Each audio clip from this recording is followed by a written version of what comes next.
Story 4. James and the Express. Sometimes Gordon and Henry slept in James's shed, and they would talk of nothing but bootlaces. James would talk about engines who got shut up in tunnels and stuck on hills, but they wouldn't listen, and went on talking and laughing. "You talk too much, little James," Gordon would say. "A fine, strong engine like me has something to talk about. I'm the only engine who can pull the express. When I'm not there, they need 2 engines. Think of that." "I've pulled expresses for years and never once lost my way. I seem to know the right line by instinct," said Gordon proudly. Every wise engine knows, of course, that the signalman works the points to make engines run on the right lines, but Gordon was so proud that he had forgotten. "Wake up, James," he said next morning. "It's nearly time for the express. What are you doing? Odd jobs? Ah, well, we all have to begin somewhere, don't we? Run along now and get my coaches. Don't be late now." James went on to get Gordon's coaches. They were now all shining with lovely new paint. He was careful not to bump them, and they followed him smoothly into the station, singing happily, "We're going away, we're going away." "I wish I was going with you," said James. "I should have loved to pull the express and go flying along the line." He let them in the station, and then went back to the yard, just as Gordon, with much noise and blowing of steam, backed onto the train. The Fat Controller was on the train with other important people, and as soon as they heard the guard's whistle, Gordon started.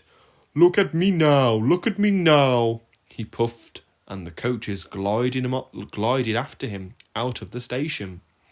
"Boop, boop, boop, boop, boop, boop, boop. Goodbye, little James. See you tomorrow." James watched the train disappear round a curve and then went back to work. He pushed some trucks into their proper sidings and went to fetch the coaches for another train.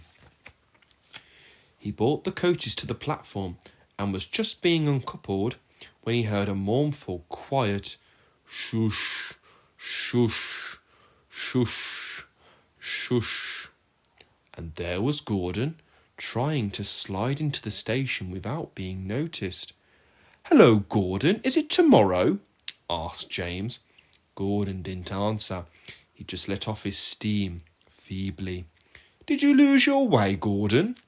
"No, it was lost for me," he answered crossly. "I was swished off the main line onto the loop. I had to go all round and back again." "Perhaps it was instinct," said James brightly. Meanwhile, all the passengers hurried to the booking office. "We want our money back," they shouted. Everyone was making a noise, but the Fat Controller climbed onto a trolley and blew the guard's whistle so loudly that they all stopped to look at him. Then he promised them a new train at once. "Gordon can't do it," he said. "Will you pull it for us, James?" "Yes, sir, I'll try." So James was coupled on, and everyone got in again. "Do your best, James," said the Fat Controller kindly. Just then the whistle blew, and he had to run to get in.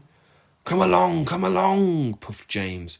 "You're pulling us well, you're pulling us well, you're pulling us well," sang the coaches.